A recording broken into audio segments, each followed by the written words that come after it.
Hello viewers, আশা রাখি সবাই ভালো আছেন। চলে আসলাম আজকে আমরা নতুন একটি ভিডিও নিয়ে আলোচনা করতে। শেয়ার বাজারে উঠানামা কম বেশ থাকবে, এটা স্বাভাবিক, কিন্তু এর মধ্যে কিছু কিছু স্টক আমরা দেখতে পাই যে হঠাৎ করেই একটা শর্ট টার্মে কিংবা একটা মিডিয়াম টার্মের ভিতরে ভালো প্রফিট দিয়ে যাচ্ছে এবং সেটা কন্টিনিউয়াস, শেয়ারটির দাম বাড়তেই আছে। তো আজকে বেসিক্যালি টপিকসটা এইরকমই যে কেন এই শেয়ারটি এত গুণ হলো কিংবা এত প্রফিট কেন দিল, সে বিষয়ে প্রমাণস্বরূপ আপনাদেরকে দেখাবো। তো ভিউয়ার্স, শেয়ার বাজারে ঝুঁকিপূর্ণ জায়গা, তাই জেনে বুঝে তার বাদে আপনারা বিনিয়োগ করার চেষ্টা করবেন এবং অবশ্যই আমার চ্যানেলটি সাবস্ক্রাইব করবেন যাতে আপনারা নতুন নতুন ভিডিওগুলো পেতে পারেন। তো চলুন এবার আমরা শুরু করি মূল পর্বে। আজকে আমরা এমন একটি স্টক চয়েস করেছি, সেটি হচ্ছে যে আপনার ফার্মাসিউটিক্যাল একটি স্টক, নাম যার হচ্ছে বিকন ফার্মাসিউটিক্যাল। বাংলাদেশের অনেক ফার্মাসিউটিক্যাল রয়েছে যারা বহু বছর ধরে এবং আমাদের দেশ স্বাধীন হওয়ার আগ থেকেই বিজনেস করে যাচ্ছে, কিন্তু এই ফার্মাসিউটিক্যালের মধ্যে বিকন ফার্মা খুব শর্ট টার্মে এসে একটা ভালো ডেভেলপ করেছে মার্কেটে। এটা অবশ্যই কৃতজ্ঞতা প্রকাশ করতে হবে তাদের ম্যানেজমেন্টের প্ল্যানিং এবং একটা ডিফারেন্ট সেগমেন্টের প্রোডাক্টের চাহিদাটাকে মিট করা। আপনারা অনেকেই জানেন যে বিকন ফার্মা তাদের কোর প্রোডাক্টটা হচ্ছে যে ক্যান্সার রিলেটেড, আরও অন্যান্য প্রোডাক্ট রয়েছে কিন্তু তাদের মেইন হচ্ছে যে ক্যান্সার রিলেটেড। তো এই জায়গাটাকে সার্ভ করাই তাদের মেইন উদ্দেশ্যটা ছিল এবং খুব শর্ট টাইমে সেটা বাংলাদেশে তারা অন্যান্য কোম্পানিকে পিছনে ফেলে অনেক আগ বাড়িয়ে যায়।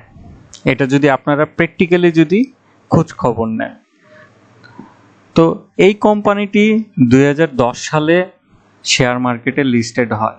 যখন লিস্টেড হয় তখন খুবই নাজেহাল অবস্থা আমাদের দেশের স্টক মার্কেটে এবং সেই সময় লিস্টেড হয়। তো তখন লিস্টেড হওয়ার পরপরই কোম্পানিটি খুব আপট্রেন্ডেই যাত্রা শুরু করে এবং কিছুদিন পরেই ক্রাশ হওয়ার কারণে মার্কেটের তাদের স্টকটিও ফল হতে শুরু থাকে। তো এই কোম্পানিটির যদি আমরা একটা জিনিস খেয়াল করি, তাদের ফাইন্যান্সিয়াল স্টেটমেন্ট আমার কাছে এখন 2016 থেকে যদি 20 সাল পর্যন্ত আমরা একটু বেসিক আলোচনা করি, তাহলে এখানে দেখতে পাবো যে দেখেন 16 সালে তাদের 61 মিলিয়নের মতন ছিল, সেখান থেকে 2017 সালে 103-এ গ্রো করে, আবার 18 সালে আরও একটু কিছু গ্রো করে এবং 19 সালে এইভাবে একটু কম হলেও কিন্তু একটা মোটামুটি সাস্টেইন জায়গায় ছিল এবং 20 সালে খুব ভালো আকারে গ্রো করে, যেটা হচ্ছে যে ট্রিপল টাইমস হয়ে যায়। এই গ্রো করাটা বড় বড় ইনভেস্টর যারা শেয়ার মার্কেটে ইনভেস্টমেন্ট করে থাকে, যারা অ্যানালাইসিস করে দীর্ঘমেয়াদের জন্য, তারা কিন্তু জানতো যে এই কোম্পানিটি আগামীতে ভালো আকারে গ্রো করে যাবে, তার ভালো করার সম্ভাবনাটা অনেক বেশি এবং তাদের প্রোডাক্টের মার্কেটে চাহিদা আছে। এই প্রিডিকশনটা কিন্তু বড় বড় ইনভেস্টররা অনেক আগে থেকেই করে আছে। ইভেন 2020-21 সালেও যদি আমরা খেয়াল করি, বিগত বছরের তুলনায় প্রফিট কয়েক গুণ এবছর তারা অ্যাচিভমেন্ট করতে যাচ্ছে। তো এই স্টকটির আমরা যদি লং টার্মের একটা চার্ট দেখি, দেখেন 2011 সালে তারা প্রায় ৮০ টাকার থেকে ফল করতে করতে করতে আপনার ১২ সালের দিকে গিয়ে দেখা যায় যে ২২ টাকা এরকমই করতে থাকে। তো এই শেয়ারটি হঠাৎ করে এত বেড়ে যাওয়ার মূলত কারণ কি ছিল? দেখেন, এখানে আসলে শুধু সাধারণ বিনিয়োগকারীর কিন্তু চাহিদার উপর ডিপেন্ড করে না। একজন ইনস্টিটিউট কিংবা প্রাতিষ্ঠানিক বিনিয়োগকারী সে কিন্তু লং টার্মই প্ল্যান করে রেখেছে যে বিকন ফার্মা অন্যান্য ফার্মাসিউটিক্যালের তুলনায় আগামীতে ভালো করতে যাবে এবং করার সম্ভাবনাটা বেশি, এবং তাদের যে শেয়ারের প্রাইসটা আছে সেটা তাদের পারফরমেন্সের অনুযায়ী কম আছে। এখানে আমি বলতেছি না যে তাদের ফাইন্যান্সিয়াল স্টেটমেন্টের উপরে, মানে তাদের যে কোম্পানির যে পারফরমেন্সটা হচ্ছে যে হারে, ঠিক আছে, এবং তাদের যে ইন্টেনশনটা ভালো করার, সে তুলনায় তাদের প্রাইসটা কম আছে।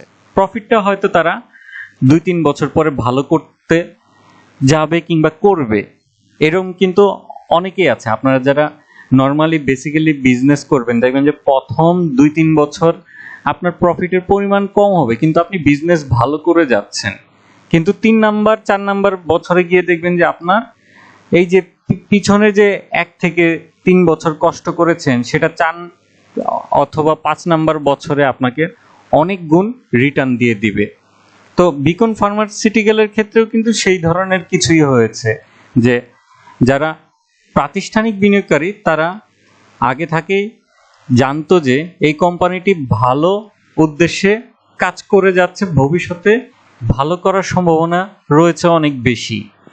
এবং তারা যেটা করে যে সেই সময়টাতে দেখেন ২০১৩ সালে কিছু শেয়ার এইখানে আপনার বাই করে রাখে, অল্প অল্প করে তারা বিভিন্ন টাইমে দেখেন বাই করে রাখে।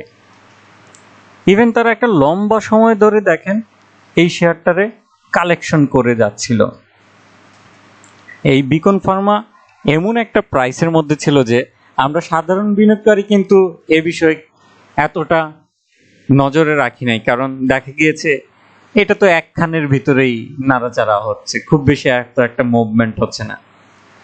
যার ফলে এই বড় বড় ইনভেস্টররা তারা কি করত, বিভিন্ন টাইমে বাই করে করে শেয়ারটাকে কালেকশন করে রাখতো। তো যখনই তাদের ফাইন্যান্সিয়াল অবস্থা হেলদির দিকে শুরু হলো এবং বড় বড় ইনভেস্টররা তখন দেখেন তারা আস্তে ধীরে ধীরে ধীরে শেয়ারগুলো ছেড়ে দেওয়ার চিন্তা ভাবনাটা শুরু করলো, এবং সাধারণ বিনিয়োগকারী দেখা গেল যে ২০২০ সালে এসে নিয়ে আপনার এন্ট্রি দেওয়া শুরু হলো। তো এই কারণেই হচ্ছে যে আপনার হঠাৎ করেই আমরা দেখতে পাই যে বিকন ফার্মা এতটা জাম্প করে ফেলে। এখানে প্রথমত হচ্ছে যে অনেক বড় বড় ইনভেস্টররা তারা জানতো যে কোম্পানিটা ভালো করবে বিধায় তারা বিগত একটা লম্বা সময় ধরে শেয়ারটাকে কালেকশন করতে থাকে অল্প অল্প করে, এবং হচ্ছে যে যারা সাধারণ বিনিয়োগকারী তারা যখন দেখলো যে শেয়ারটাকে একটা মুভমেন্টে যাচ্ছে এবং তারা ইপিএস ভালো গ্রো করতে যাচ্ছে, তখনই তারা শেয়ারটাকে বাই করতে থাকে।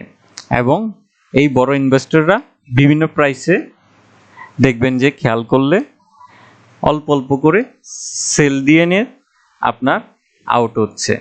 তো এটা আপনারা বেসিক্যালি এইখানেই দেখতে পারবেন যে বিগত একটা বছরে বিকন ফার্মার পাবলিকলি শেয়ার 10%-এর মতন বেড়ে গিয়েছে, যেখানে তাদের ২০২০ সালের জুনের দিকে ৪৩.৭৬% প্রাতিষ্ঠানিক বিনিয়োগের হাতে ছিল, এখন সেটা এসেছে ৩৫.১৪%-এ।